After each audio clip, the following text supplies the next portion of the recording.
Welcome Whisky Aficionados to review number 83. Make sure you subscribe below, hit that little bell so you're notified for the next review. Anyway, this is Breckenridge Bourbon. It's from Colorado, and the distillery itself is up in the Rockies, and I believe this is the highest distillery in the world, I'm told, at 9,600 feet, so correct me if I'm wrong. That's my understanding.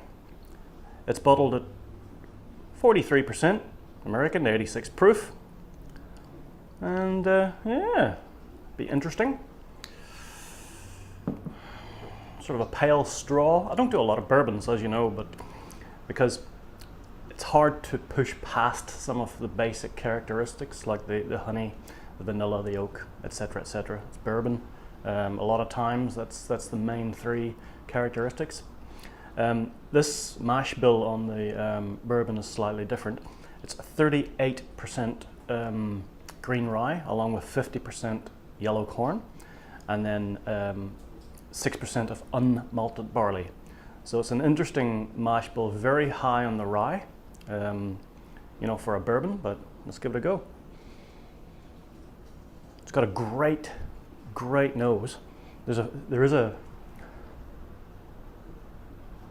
you can nearly get the spice coming off. I think it's the rye. You can get the rye coming off on the nose. A bit herbally. Oaky, obviously. But, you know, I suppose if you're going to delve deep into it, maybe a bit of banana and a bit of sort of dark raisin. The distillery itself, actually, makes an awful lot of stuff. They make several vodkas, they make whiskey, they make bourbon, obviously. They also make a rum, which is interesting, and of course gin. So they do cover a fairly broad range. And obviously this has been matured in American white oak for 2 years. It did win a gold medal in one of the world whiskey fairs, which and that was for under 6 years. I can't remember which year. I think it was 2014 gold medal. So it does have some pedigree. It's reasonably priced, and I did say to the person that I acquired it off that it's a hidden gem, and they agreed. So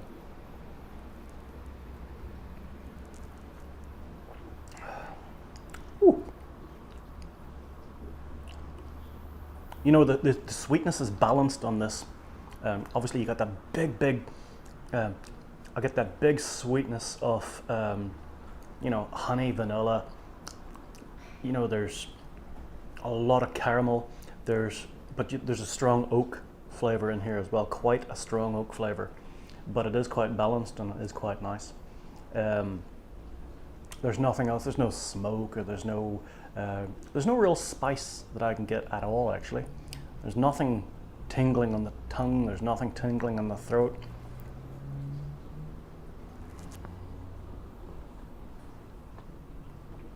I'll just bring it around the tongue as well.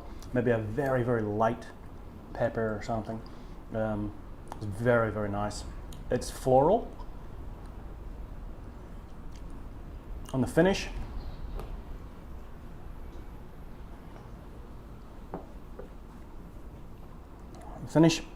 is medium. The wood comes through quite strong in this bourbon. Definitely is fairly strong oak influenced bourbon. A lot of them are, of course, but this is quite powerful, but it is quite nice. It's quite balanced. I'll get 85 out of 100. It is a little hidden gem. Not, as I say, not that expensive. There's the bottle. I'll just show you up close, a little bit better. Breckenridge, Colorado, 43%. A blend of straight bourbon whiskies. There you go. So 85 out of 100. Now, next, in 84, we're going to look at one of the old favorites, well, Johnny Walker, one of the old brand ambassadors, if you like, but I'm going to look at one of their expressions, which is the Platinum. So, got a small sample of that, or a small bottle, I should say. So, that's up next, in a few days or a week, whenever we can get it done. Till then, be safe, sláinte.